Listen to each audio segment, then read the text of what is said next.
Bonjour, bonjour, j'espère que vous allez bien. Je vous fais une petite vidéo.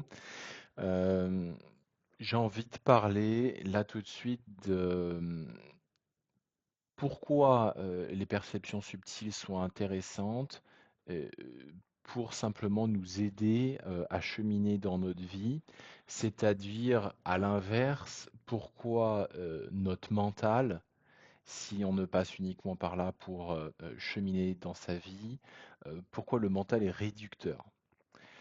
Euh, Donc, si je vous dis ça, c'est que dans un premier temps, quand mes perceptions subtiles se sont ouvertes, qu'est-ce que ça a donné concrètement? Ça a donné que je recevais des informations, soit parce que j'écoutais directement, soit parce que je posais une question et du coup une information me provenait, par l'ouverture effectivement de centres subtils qui sont plutôt mon troisième œil et mon chakra coronal, donc plutôt une information descendante qui me parvenait. Je me suis rendu compte par l'expérience pure, d'une certaine manière, c'est-à-dire le fait d'accepter que mon corps soit embarqué comme si je suivais finalement un flux d'énergie. Donc sans savoir d'une certaine manière où je vais, je me déplaçais. Sans savoir exactement ce que j'allais dire quand je rencontrais une personne, et ben ça sortait d'une certaine manière naturellement. Sans savoir pourquoi j'obtenais une information, qu'il était juste que je postule pour potentiellement du coup devenir employé pour telle entreprise, et ben, je posais pas plus de questions, j'envoyais un CV, une lettre de motivation et je me rendais compte que j'avais bien un entretien et que j'étais bien embauché là-bas et j'avais du coup quelque chose à y faire. Autre exemple, le fait de rentrer dans un supermarché, on se demande quels sont d'une certaine manière les ingrédients, la nourriture qu'on doit acheter, la plus, la meilleure d'une certaine manière pour nous. Et là, pareil, mon corps hop, part dans le supermarché et il va regarder directement et me proposer directement les aliments qui sont justes. Donc ça fonctionne tout le temps et il faut faire un premier lien, c'est d'accepter d'une certaine manière que l'information qui tombe, parfois elle peut être perturbante, parce qu'on s'y attend pas forcément, d'une certaine manière, à l'action qu'on pourrait effectivement mener. On n'y a pas pensé, du coup, avant, parce que c'est pas mental, ça arrive par un autre biais, on n'est pas sur un canal mental, mais c'est bien une perception subtile qui est entrante.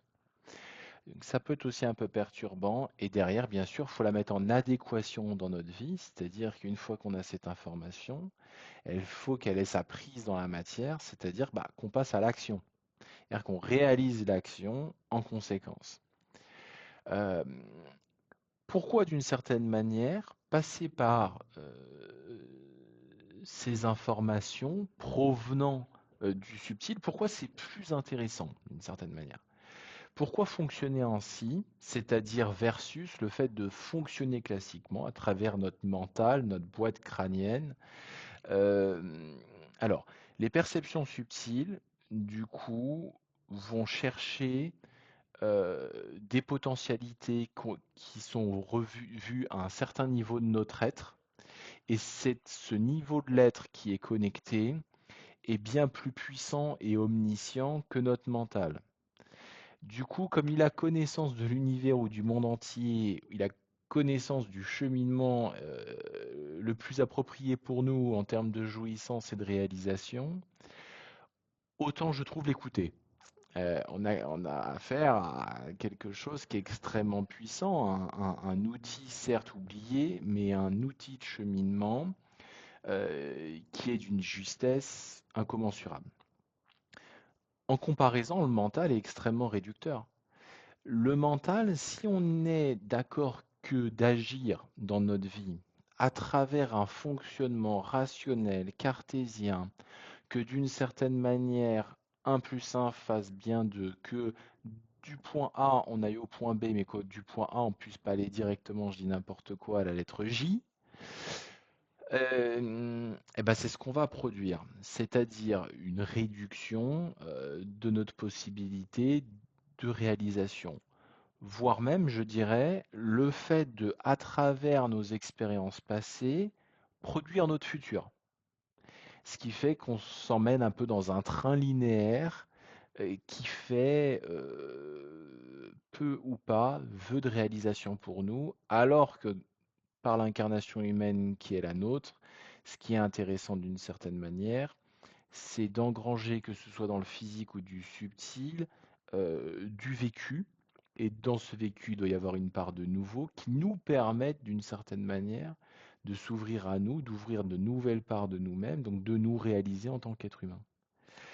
Euh, voilà ce que je voulais vous partager sur l'efficience des perceptions subtiles et le fait de vraiment les enraciner et donc les utiliser au quotidien dans notre vie en termes de pilotage effectivement, en termes de visibilité, mais en termes de prise de décision, en termes de choix, euh, il y a quelque chose un petit peu d'infini là-dedans que j'adore et qui s'applique effectivement au quotidien, puisque je pense que l'aspect mental n'a pas à gouverner cette part effectivement propre à notre voie, notre cheminement, nos potentialités, euh, j'allais dire l'avenir qui est le nôtre. Voilà. Eh bien, écoutez, très bonne journée. Merci de m'avoir écouté. Si vous avez des questions, vous pouvez me poser des questions. Je suis bien entendu disponible. Allez, bye bye.